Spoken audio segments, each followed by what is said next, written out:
Hello, everyone, and as always, welcome back to Strategy Gaming Dojo, where we find, learn, and play one more turn of the great strategy games. Today, it's back into Gary Grigsby's War in the Pacific Admirals Edition. This is our play by email challenge against the devilish Mr. Ludric. And it is now February of 1942, February 3rd to be exact. We've now watched the combat resolution of February 1st and February 2nd. Not a lot happened. I mean, we lost a couple of one-point ships.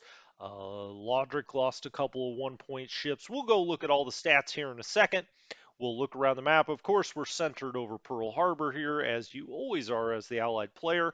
We'll talk about what I'm sending out here, what I'm not. But as usual, let's jump up to the stats to begin with here and just take a peek. Okay, so today we ran 5,200, so I say the last turn, we ran 5,200 sorties.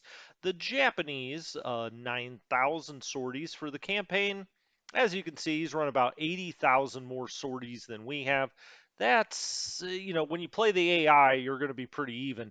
Against a good human player, they're going to run a lot more sorties. They do a lot more bombing missions. Air-to-air losses 3. We've now got 392 for the campaign. 1 for the Japanese, 144. Again, we got to start tightening that up as we get better aircraft and better pilots. A lot of our pilots are starting to get trained up, and so we should start to even that up a little bit. Destroyed on the field, 0 and 0. Destroyed by flak, 0 and 0. We want more of that, of course. Operational losses, we lost 1 operationally this time. The Japanese lost 5, at least that we know of. We've got a lot of flak coming up, so it doesn't always, show as a flak loss if you don't shoot it down immediately. Could be it just couldn't make it back to its airfield. That's probably why he's, got a few more than us. Also, he's probably running longer missions. A lot of our missions are sorties, if you want to call them that, are up over our, towns, our urban areas, a very small cap, whereas he's running longer bombing missions. So he should have more operational losses. This is almost up to parity now. Political points. We've got almost 800. We could buy out another regiment if we want to. Japanese score 12,519, 12,519. We're at 7460. So, it's about what is that? About 1.7 to 1, something like that. We just can't let it get to 4 to 1. So, we're constant. He's going to be gaining points. We just can't let it get to 4 to 1. The game shows a minor victory if it ended today. Luckily, it does not. Allied bases controlled 507. The Japanese are up to 330, so he's only got about 177 gap here. That will continue to whittle down as he takes more things in the Philippines, the Dutch East Indies, etc., etc. Allied aircraft points lost, so you lose points for aircraft that you lose. You don't necessarily gain them. I mean, you knock off his score when you shoot one of his planes down. 752 to 424. This is the big one. Army lost points 5363 to 112. That's untenable. We have got to tighten that up, whether it be China or elsewhere. He's ripped us up in China mainly through his bombing campaign. So, yeah, I mean, it shows his infantry points, but a lot of this is because our infantry has just been bombed into oblivion, and then he just comes and mops that up. Allied ships sunk 361 for 2603 on the points. Japanese ship sunk 6, and he's lost 27 points. These are 6 we know about. I suspect it's more, but I have no idea what it is. I say that every time, but I wish I knew, but I have no idea. You guys probably know better than I do. Ship sunk last turn. And here's the breakdown of that. We had 3 little AKLs taken out on the west coast of Australia near Carnarvon. And so we lost 4 total points, 3 ships here, all little cargo ships. He lost a patrol boat, okay, the Shoko Maru number 5, that was 1 point. And then he also lost this SC, or what they call a sub chaser. Now, we don't have those on the Allied side. But the Japanese have these SCs early in the game called sub chasers. Those are 2 point ships, so pretty boy, we would pay for this every turn from here through the end of 1942, certainly, because these are the kind of rounds we win when we're only losing things like this. We got him with Dutch subs. Dutch subs hit him both times, and those were the ships that went down. I hate when I hit exit and get out of there. Group reinforcement schedule on the air. This is huge. These new Hurricane 2A trops and the 2B trops. Now, the 2B trops are incredible aircraft this early in the game. They come with great pilots.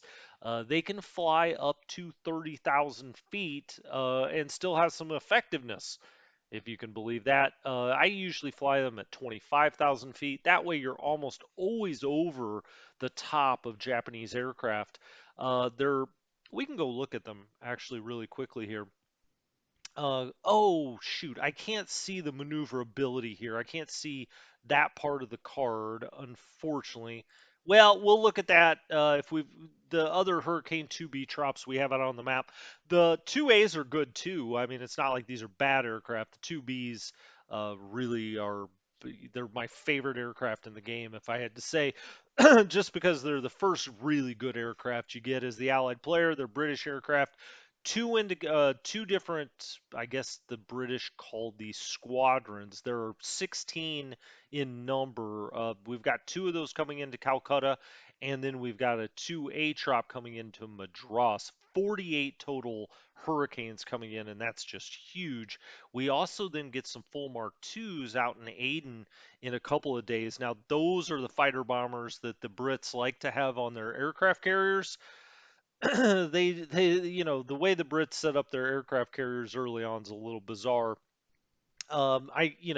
We could go into a historical discussion of why they did it. It was mainly because that was best for the Mediterranean, and also, carrier warfare was just very new at this point, and it took a little bit of studying the Japanese and how they did it before really the Americans and the Brits figured it out. Full Mar-2s, though, we get 24 of those. Those will be much welcomed. We'll get them down to India as fast as we can. Other than that, these are coming in on the new aircraft carrier, the Buffaloes, Wildcats, and Dauntlesses down here. You can see they're coming into San Diego. They're coming on that aircraft carrier. As a matter of fact, is the full Mark II coming out? It's carrier capable. It probably is coming with that new British carrier as well. Then we have the Walruses and the Seagulls that come, the battleships, cruisers, and light cruisers do have some recon aircraft that come on them, just one or two usually. Beyond that, I mean, we could talk more. We get more things that are out here at Pearl Harbor that are carrier capable. Anytime you see all of these letters, F4F, dash 4, dash 3, whatever the case may be. These are carrier aircraft. And then you see at Colombo, we get 16 more 2B trops in 16 days. So, I mean, we're starting to get a lot of the British aircraft, and they are much, much welcomed. Top pilots, did we get an ace yet? We still haven't gotten an ace. My goodness, Jones and Grover. Grover's been stuck on 4 forever. Um, Jones is now up to 4. A. Jones, Andrew, sure, he's a second lieutenant, lieutenant if you're Brit. Andrew Jones, sure, he's got 4 kills on what, 5 missions? This guy's a beast. Okay, excellent. He's on a P-35A too. Wow. All right, buddy. Um, let's look at ship availability. What do we have coming in? Let's get this by ETA. Make sure ETA. All right, there we go. Cargo AMs. These are the minesweepers, but they're not local minesweepers. They can go up and down the coast a little bit more. Cargo minesweeper. We get a battleship, the Revenge, that comes into Cape Town as the Brits want to get that revenge. In 3 days, we've got AKs, APs, lots of cargo, of course. I mean, just in the next 10 days, this is how many cargo ships. And, earlier in the game, I was saying, well, we lost this cargo ship, lost this cargo ship, not a big deal. We get more. It is a big deal in the point calculations, right? But in the overall war effort, we get so many cargo ships that you're just going to be looking for excuses to send them somewhere after a point in time as the Allies. You just get so many of them.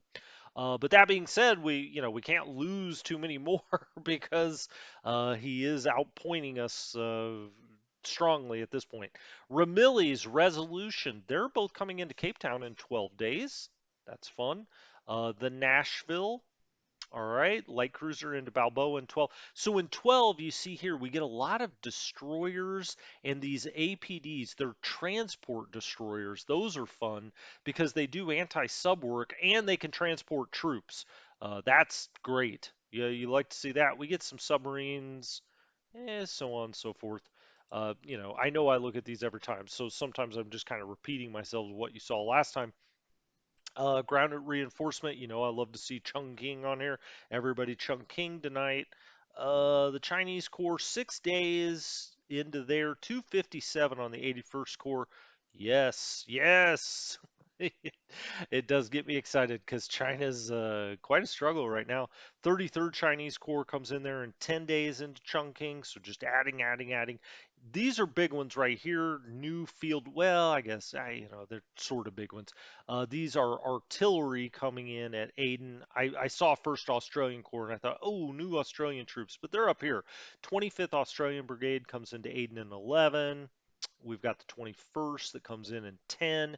We will get all of this and send it to Australia, actually. Up until this point, I've been putting Australian troops in India. I feel pretty okay with, I don't ever want to say I feel great. You're in a very tough position as the Allies at this point in both India and Australia. But I feel like right now I'm more comfortable with India. He's not even to Rangoon yet. Whereas in Australia, he's on the doorstep of Port Moresby. And so once he takes Moresby, he can start to set his eyes on Australia. I want to get as many Australian troops down there as I can. So, yeah, those are going to go straight to Australia. Um, I think that's good for this stuff this time. Let's go look around the map and just kind of, get a big picture of what's going on. So this time I think I'll start over here in the east. I always when I set up the game, I'll start right up here in the right-hand corner. Now you don't really have much in the the UK. They're focused on Europe. Canada, you get stuff into quote unquote Canada. We'll call this Montreal, Quebec, everything to the east, center and east. Well, I guess anywhere from Winnipeg east. How about that? Is just Canada. You will get planes here, not really ships. You do get some infantry here and stuff like that. So always check this box. But it's been the same base force, since the start of the game. Some of that comes later. Same with the Brits. They've got, this, what is that? Rosyth and Plymouth Fortress.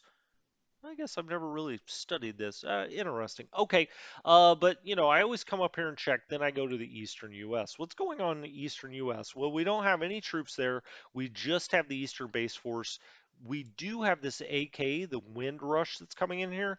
You can see 14,700 in the endurance. Anything that's over 14.5, I almost always send to Cape Town. So if I've sent it up here and it's over 14,500, I send it to Cape Town. It's just a matter of what I put on here.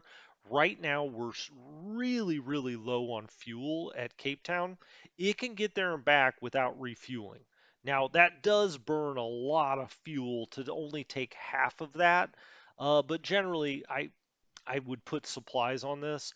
I'm going to put fuel this time, even though it's only going to be 2450 tons, just because we're so low on fuel and we have a lot of supplies at Cape Town. So I will put fuel on it just this one trip.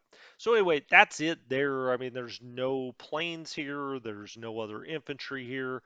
We do have a lot of ships. You can see them all queued up here. We have a lot of ships that are coming in and out of the East Coast. Remember, again, it's 14,500 is basically what it takes to get to Cape Town and back without refueling. Um, and so those I'll usually send over there, and usually maybe like 10 cargo ships and maybe a few tankers I'll have disband over in Cape Town. That way that they can help with the load from then Cape Town on to Australia. Even though you do get a lot of British ships over there, I do think it's helpful to send some of the American ships that way. it doesn't have to be a big number, maybe 20, 30% of all of the American ships, cargo ships that you have. You have so many of them that just don't get in a situation where you've got 100 ships here and you've got 6 ships in Cape Town. Just try to spread them out a little bit. So we've got all kinds of cargo ships coming in here. Looks like we do have some tankers coming in. These are all for the most part empty, or they should be. A lot of these have already gone to Cape Town once, or they've gone down to the other location where we'll go next to the Panama Canal. So you send them down the pipe here, and they end up in Cristobal. Now, my name is Chris, and so in Spanish class, I was known as Cristobal. I'd like to think that this port was named after me, probably not. What do I have down here? I've actually got a couple of ships that have a pretty nice endurance here. Now, always remember, do not refuel here. Do not refuel in Cape Town. Don't be sending ships here that have to refuel. It's always do not refuel. I've actually got this on CS right now, meaning continuous supply. This just means that the computer will make it do this mission over and over and over and over till you tell it to stop. These have huge capacities. And they can also, I put for whatever reason, I think I started to load these with supply, and then I said, you know what? I really need more fuel down in Cristobal, at least at the time. And so that's how this got mix matched here. I guess that's why. I don't know. I just don't remember off the top of my head why these, it has both supply and fuel on it. But it's really unimportant. It put on both. It's unloading here at Cristobal, and you can see how much I built this up. Supply 62,000, fuel 64,000. That's a lot, right? We've got no ships in port. We do now have some infantry that showed up here. This is the 3rd 102nd. It tells you where it wants to go. It came in just like this. So, ultimately the game thinks Canton Island. I don't know if historically these guys went to Canton or that's just the developers giving you a hint. You could certainly take this to Canton, but we'll talk about that strategic situation. Lodrick has not pushed on Canton. He really hasn't pushed it all in the Pacific. He's been much more active, I would say, over in the Bay of Bengal, Indian Ocean, um, than he has been in the Pacific. I mean, of course, he is into Papua New Guinea, but I kind of think of that as that's just a straight shot. He hasn't pressured any of the islands, which I think is interesting. Usually, Japanese players will be pushing on Canton, Baker, even Johnston Island this early in the game, but he's not. So if he's not, we have to take advantage of that because those are islands we won't have to take back later, right? So it is very difficult, both in real life and in this game, to take even a small island with not a whole lot of men on it, as you know historically, whether it be Iwo Jima or others, in the Pacific, it is incredibly difficult to take an island. That's even halfway defended, and so if he's going to allow us to keep Canton Island, I don't want to have to take it back early or later. So early on here, I'm going to try to rush up there. Now you got to be careful because if you put too much out on one of those islands and he brings his carriers over and he can blockade the islands, then you're kind of screwed because if they run out of supplies, that he could just starve them out essentially. So don't get over the top of it, but this is only an assault strength 80. It's set for Canton that as its future objective. I think maybe we'll just take this on to Canton. Now, I don't have any transports down here, at least not yet, although I do think I have some on the way. And indeed, I do. Here are two. They're coming there. They'll be at the base in 2 days. Now, they already have something on them. And so we either need to be getting transports back here. What is this? That's cargo.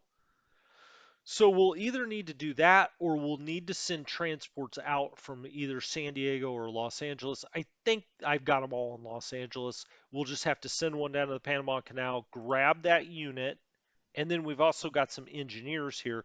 These are those U.S. Navy Port Services detachments.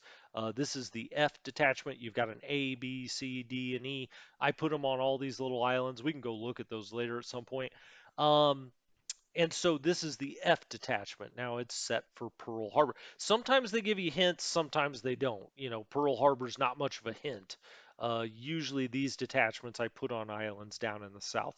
But we'll go look at that as we get down there. So the Sea Fox, Sea Hound, they're running this down here. I've got a lot here. When some of these ships get back, I've got other ships coming. We'll load them up, and from here we take them out to Haivaoa. You can see I've got a lot of ships there. Those are coming out of Cristobal for the most part when it comes to supply and fuel. And that's why I build up Cristobal out of the East Coast. I don't have them come all the way from the East Coast out to here. Instead, I go East Coast to Cristobal. Then I have ships at Cristobal that go out here. That way you don't have to refuel them. They can come out here with a do not fuel, and you're not burning unnecessarily, or you're not having to load up at places that aren't really equipped for that, right? So we're building the port at Cristobal, try to get that as big as we can because we're going to have a lot of ships come in there. What new ship did we get at Balboa? I've got three in here. Oh, good. And so these are good, nice cargo ships. I'll probably put these two together. I could put all three together and then immediately send these over to Cristobal to pick up all of that supply and fuel we saw. Because over here you can see at Balboa 3207 and 1020, you're never going to build up Balboa like you build up Cristobal. So get these over to Cristobal. I may break those up into three separate task forces. Send one to, let's say, Christmas Island, one to Haivaoa, one to, somewhere else. So that's definitely something we may do. I can see a submarine down here coming through. It's actually two of them, the Grampus and the Grayback. You remember we got those on the East Coast a few turns ago, and now they're coming out. I've got their home port set at Auckland, so I'm going to have them go immediately down by New Zealand way through Haivaoa, as I have most things, come out of here just to have it go to Haiva in case there's an endurance problem, but there really shouldn't be. And then they'll go, I say the home port's Auckland. You really want submarines operating out of a level 7 port. A level 7 port immediately gets them rearmed within one turn and they can turn back out with torpedoes. So we will eventually put this home port as Sydney. To the extent Auckland, once you get Auckland, up to a level 7. It's a great submarine base. Um, it's fairly close, to everything up there. Where is Auckland right now? It's a level 6, but I know I'm building it. It's expanding. It's at 14%. I mean, it takes forever to expand a port. We're expanding it as fast as we can. I'm expanding everything here. Airfield, we may be wasting a little bit of supply doing that. It's already a level 7. That's probably good enough. I may actually stop doing that. Although, Auckland is super important, but really, I mean, above a level 7 airfield, eh. Port capacity, we really want this to get to a 7 as fast as we can, and then we'll turn that into our sub base in the South Pacific. It's just, it's a little more hidden than Sydney. The Japanese player often will come bomb Sydney. They'll much less often come bomb Auckland, for sure. All right, so that's all that. We got these subs coming through. We got some cargo. Looks like this one is going to be on the map in 2 days. It's going to Haivaoa. This in 9 days, it's going to unload at Haivaoa. I have this, yeah, do not refuel, do not refuel. Okay. Um, Great. Let's go up here to the West Coast. Not a whole lot going on in San Diego. These squadrons are all training. They're all U.S. Fleet Air West. They're restricted. They can't go anywhere. Okay. Los Angeles. What's happening in LA this time? Let's check out the air. And as we see here, most of this is locked. It's either in 4 U.S. Fighter Command, 4th U.S. AAF. So, again, this is the Air Force. Um, we got some recon here. in this, but these are all training aircraft for the most part. You'll see I have most of them training. Some of them I do have run cap just on the off chance, that he tries to sneak carriers up here or something. They train while they're actually doing missions, obviously. So if they're up just running cap, they will be they will be getting experience and not a whole lot of air to air, but okay. Anyway, I mean, they're getting escort experience. We've also got the Air West stuff here. Now, I've got most of that in San Diego. Well, I say most. I guess there's more here, actually. But I've got US Air West, its headquarters in San Diego. It's close enough. These are in command radius. Its command radius is 5, and so LA and San Diego, you can just kind of interchangeably put aircraft back and forth. These are our carrier trainers, the Wildcats, the Vindicators, and the Dauntlesses. These are, F4, F3, SP, SBT, or 2U. Boy, it's hard for me to say all this. Anyway, the point is Dauntlesses, Vindicators, Wildcats, those are carrier capable. And we're going to be training pilots to get ready to go onto the carriers eventually. Um, Okay, I mean that's kind of the air. I don't know what else to say. We got ships poured 35 here. As you can see, 1.2 million tons of fuel, 687 on supply, and that's how LA will be the entire game.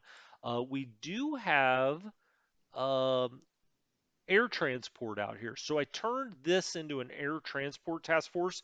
As usual, I have 3 escorts with it. We've got some fighters here. What do we got? 23 Airacobras.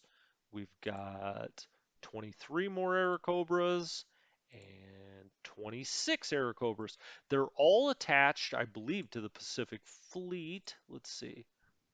No, I'm sorry, to U.S. Fighter Command. Well, we've sent two U.S. Fighter Command off to Suva, and it will be landing in Suva soon. That's always where I put two U.S. Fighter. I usually always put first Amphibious, the ground command, also on Suva. Suva is far and away the most important island down in that South Pacific region. It's got the biggest airfield, the biggest port. It's the center of the action out there. It's in between Pago and Nomaya. So I put all of that stuff on Suva. As a matter of fact, I think two U.S. fighters already out there. We'll go look though. I've got all of the well, they're kind of back in here. These are all the ships. These are the short range subs. These are transports. We'll talk about those in a second. I've also got the patrol gunboats and whatnot. These are all just up in and around LA and San Diego, making sure, just nothing crazy happens, like he gets a submarine up in here. And so I've just got them running all of that. As far as what the ships are that are in port, they're almost all cargo. We've got a lot of tankers here too, and you can see that some of them are filled up. The thing is I don't just send them out willy-nilly into the Pacific because you'll lose a lot of them if you do that. I wait till we have the proper escort now. Now you may say, is that true? Really? I watched the first 10 days of this war. Um, now and usually when I play, you got to make sure you got the proper escort and just not send these things out blindly. So we got a lot of cargo ships just sitting here. We also have some that are full. And you can see here, these are nice big cargo ships, 6410 on the capacity.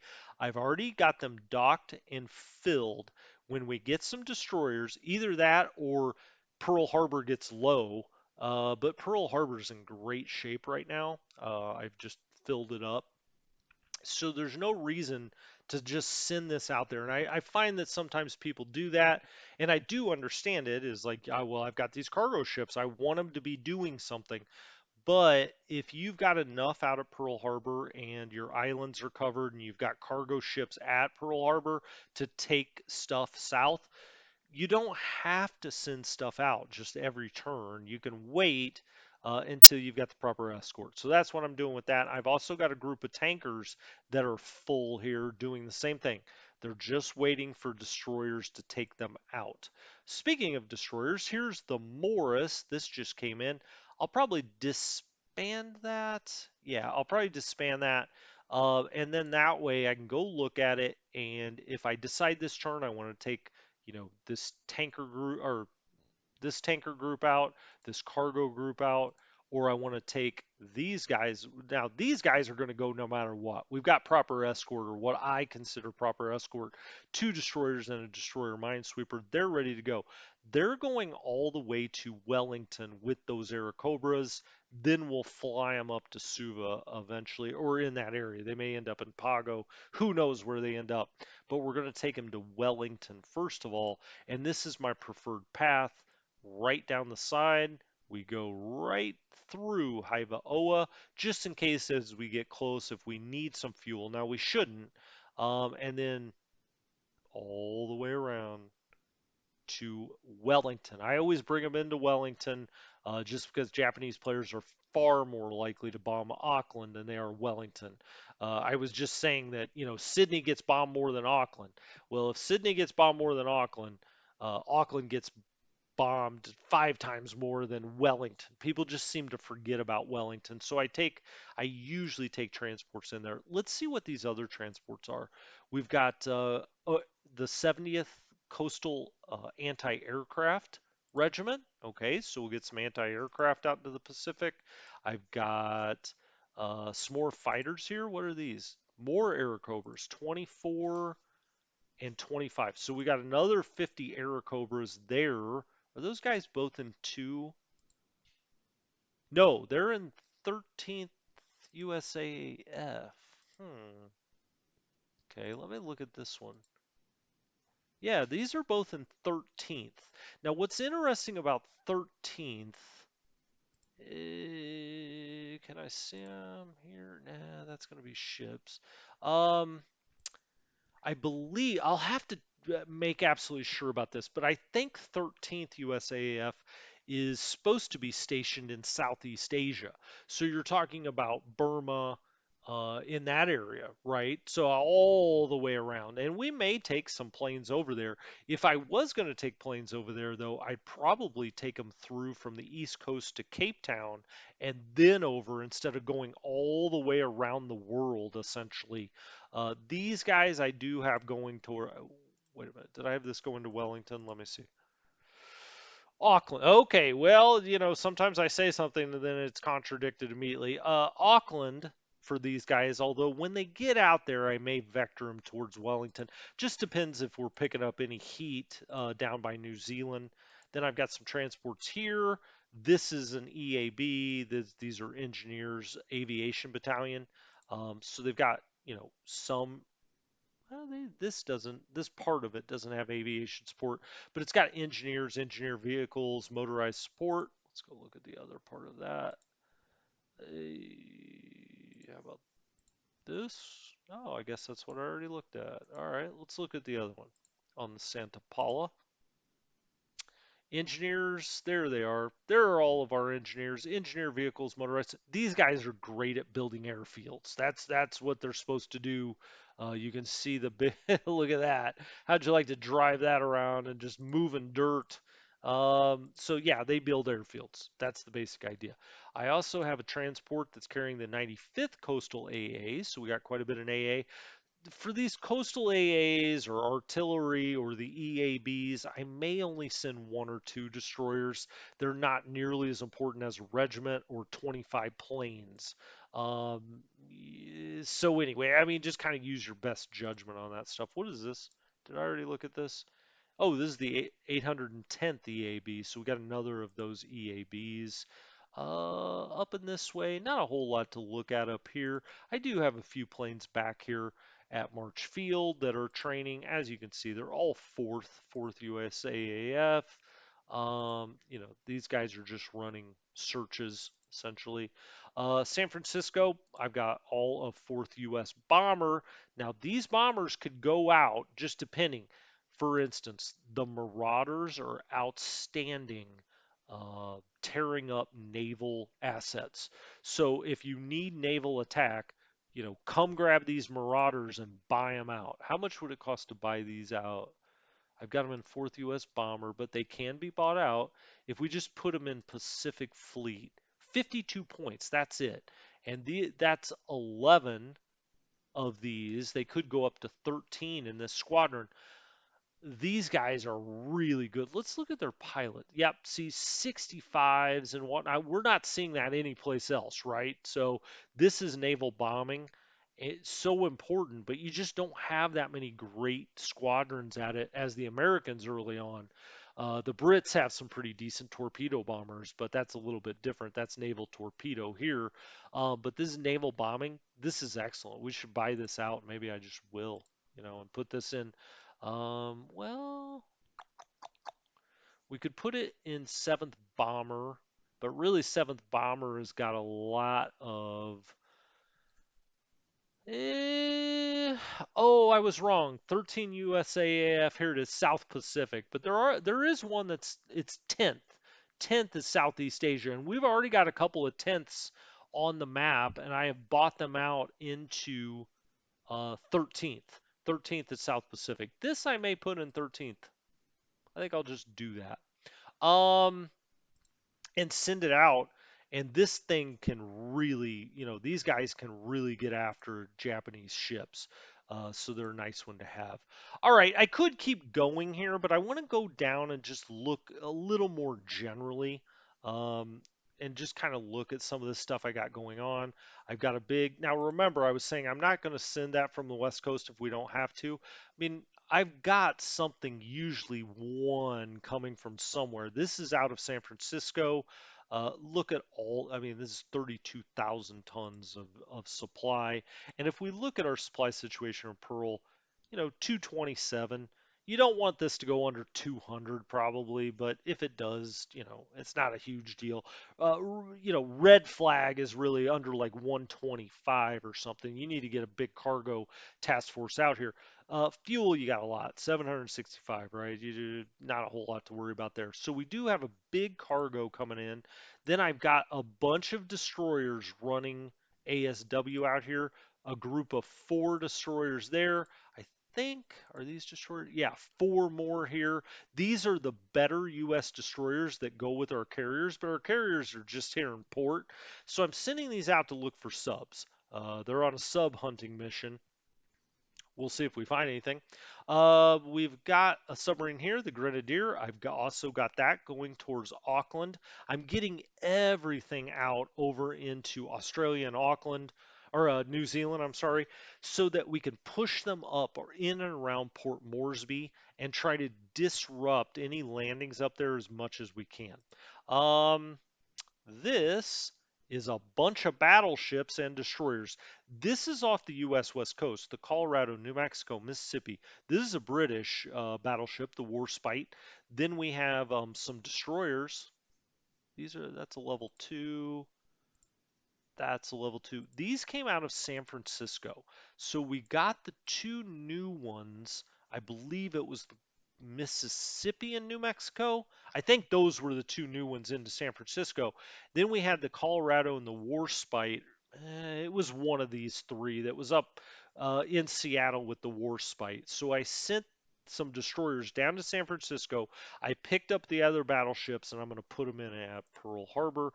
You could start to split those out and have them come down into the South Pacific, but be careful because I mean, you don't have any air cover for them. Now, once you get enough air cover into Suva, especially, you can start putting capital ships there because even though you don't have carriers, you've got enough over the top and cap. You could even assign a squadron that just flies over the top. So eventually we'll start moving some of that out there. This is another transport. Oh, these are the Bobcats, U.S. Navy Bobcats. We'll put them someplace where we need a lot of engineers. 135th Base Force. I initially have them going to Hiva Oa. I should probably put that on remain on station and do not refuel. We'll have it go there, and then we'll figure out where we want them to go. Transports here. 136th Base Force. As you can see, I'm moving everything off the west coast that I can. This is a cool unit, the U.S. Marine Corps Air Wing. Um, these guys have just a gob of aviation support. This Marine Corps to the islands, everything Marines I put on the islands. You may say, yeah, no shit, man. I'm just telling people that maybe aren't quite as familiar with military. You know, the Marines generally you're going to want on islands. The Army you're going to want on Australia. Not that Australia isn't an island, but it's a damn continent. You know what I mean? So I try to put U.S. Army to the extent you can. Now you're going to have army assets that are on islands as well, but that's just the way I do it. I mean, look, if you want to put all your U.S. Army assets on, islands, and you want to put all your Marines, on a continent, go ahead. I mean, feel free. I'm just telling you how I do it. So this Marine Corps Air Wing, I'm going to be putting onto Suva if I can. If I can't get it there, you could always put it onto Pago or Nomaya. If those aren't open to you, you could take it all the way to Australia and put it somewhere in Australia where we do have, I will say, not always the best aviation support situation. Those base forces, the Australian base forces, do not have a ton of aviation support. They've only got 16. Sometimes the American base forces have 75. Their average one has 24. So, I mean, the Australians just don't have as much aviation support. Something to keep in mind. So we'll get them out. They're going to go to Haiva Oa to start with. We've got more planes coming. This is a bombing group, BG. You can see the different bombing squadrons, the 89th, the 90th, the 8th. We've also got a recon group, VPs. Those are recon. That would be, these are Catalinas. Okay, those are great. I mean, to me, the Catalina is the most valuable plane in the game. You may say, huh? What? What? It's got a 20 range and it just does naval search. It tells you everything that's going on the map. Um, Nothing, and I laugh to myself because when you see some future episodes that are going to be coming up, but recon is king, my friends. Recon is king. Anyway, somewhere out there, Paul's going to laugh at me and say, "Oh, really, Paul Warner? That is." Okay, bombing groups. This guy. This is the same thing Stanley got on me about. Break these headquarters squadrons up and merge them in with these other squadrons because we're just wasting, having to take another cargo ship. It's not a big deal. We're taking one cargo ship to transport it, but you don't need it because this can be absorbed into these guys, right? Anyway, so that's coming out. Before I end up today, I just want to, get around here and show you some other things. Transports coming back into always Los Angeles. So they've dropped something off out here. Hiva Oa, you can see we're dropping off stuff, starting to build a little bit of supply, a little bit, but it's really all about fuel into Hiva Oa. We're building on the port, though. That is why you need supply. I'll probably maybe put the Bobcats here. Let's look at this again. Yeah, we don't have a base force here, so I may take that transport that's got a base force and the Bobcats, which are just engineers. Go in here, build up the port as fast as you can, because I use this as a pretty important port. We've also got some car or tankers. We've got air transport that's coming back in. We'll eventually go to Los Angeles. It's already dropped off out here. This tanker group is coming in. It has a little fuel left. I had it at Tahiti. I'm going to bring it back to drop off at Hiva Oa and unload just so that continues to build, and then that'll go back to Los Angeles. What else do we have out here? Another transport. This is the 193rd Tank, the 2nd U.S. Marine Parachute Battalion. Hey, okay. And then we've got one amphibious. I was talking about them. This is your command headquarters. See there, always got the stars in it. Command headquarters. This is the one I like to put on Suva as my main marine uh, command. I guess it's U.S. Marine unit. It's only got a command radius of 1. Suva is what you got to hold on to, right? We've got Upshur here. Upshur's okay. He's a good administrator. We will talk about leadership at some point. That's something I haven't talked a whole lot about. Upshur, he's fine for first. U.S. amphibious. Probably put that on Suva. But so this is a really great group of transports here. You have 2nd U.S. Marine tank. 193rd tank. So you got some tanks out here. What? It's the Pacific. This isn't war in the East. That's coming back in. We already talked about that. Tahiti, I'm up to 23,000 supply, but it's really low. Fuel is king because that's what we use them for is refueling state. Just think of this as a floating mobile out here or a floating chevron that you're just coming in and loading everything up on. As far as fuel goes, I did get some artillery or coastal artillery and some infantry out here. This is that part of the 161st. That's a long story. It doesn't really need to be here, but we'll bring a base force here and some engineers here and build. That's the guys that are coming down here. Those two transports are going to Haifa O and Tahiti most likely. Empty stuff going back to LA, going back to LA, same idea there. I'm going to start building up Penryn. Now, I did put some engineers out here. Why would I do that? Well, usually we were talking about Canton. The Japanese player will be on Canton very quickly, usually. And you can see I've got a couple subs. Yeah, a couple of subs just sitting here lying in wait because usually the Japanese player will get aggressive there. He's giving us this. I'm not used to that really. Usually the Japanese are here by now. Um, and you're defending this around here to Penryn and then down to Pago. Heck with that. If he's going to let us keep Canton, I'm going to build that. I'm actually thinking of putting something out on Baker. Now, the problem is Baker's got a zero port, but Baker allows him to bomb Canton kind of at will, but I want to get out here as far as I can. Speaking of which, I've got things going to Luganville and Afate. He has not come down here and taken this. Now, I will say against other Japanese players, good Japanese players, sometimes you'll see them come grab these first before they come here. Why is that?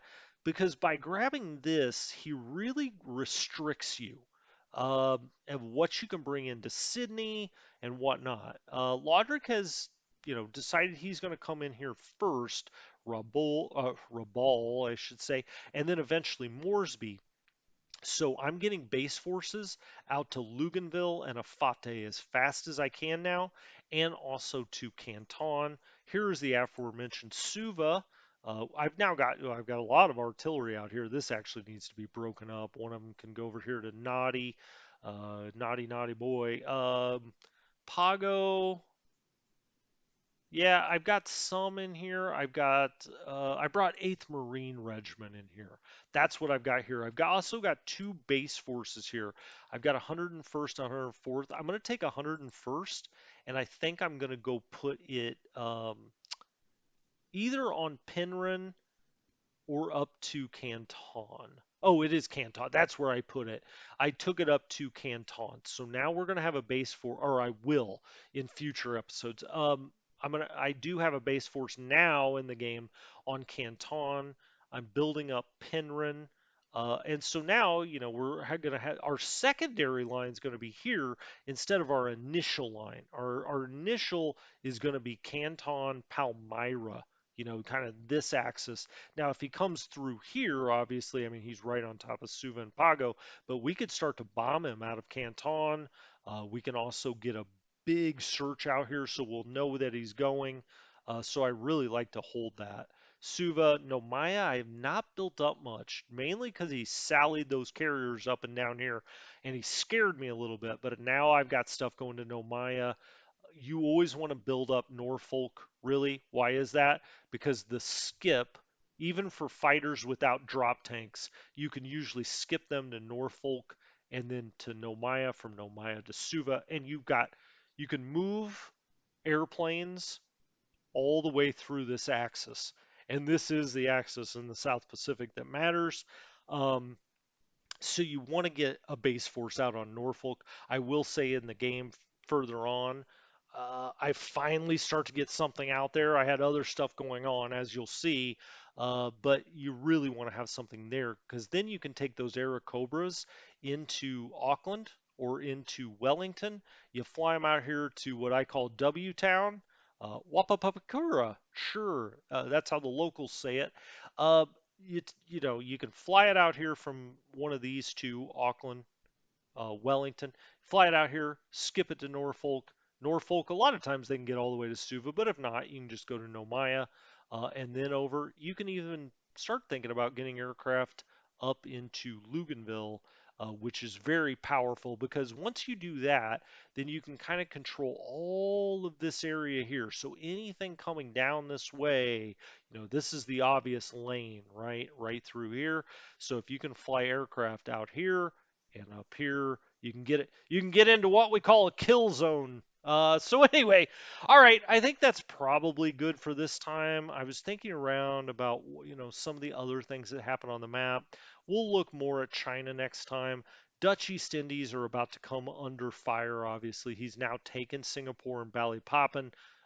If you draw your triangle here, what's coming next? It's all going to be in here. In China, we're trapped behind enemy lines. Get out, get out. We're trying, but he keeps trying to trap us, and so I'm trying to get these guys pulled back and then just sit in the defensive line that essentially runs from Lanchow down this highway, Cheng to Changsha, and then around out to Nanning. So just like this. This would be the defensive line, and then we'll just pull back where we have to. And once you're kind of constricted up in this area, you can shift some forces around to help if the Japanese are about to get a breakthrough. You can't let him march right through here because that's in game in China. If that happens, it's very tough for him to come this way or come this way. A lot of mountains. You just can't let him get up this roadway or really this one as well. So I'm going to be bringing a lot of troops here, a lot of troops here. We've already got a lot of troops here. Those are the three passages into the plateau, really, in the center and the north. In the south, you can see what the one pass. I mean, this is the way to go, right? He could push back up in this way, but most Japanese players come up this way. They've got a good supply situation with the major rail. Anyway, I'll talk to you guys next time. Have a good one. Strategy Gaming Dojo, I'm out. Have a good one. Bye.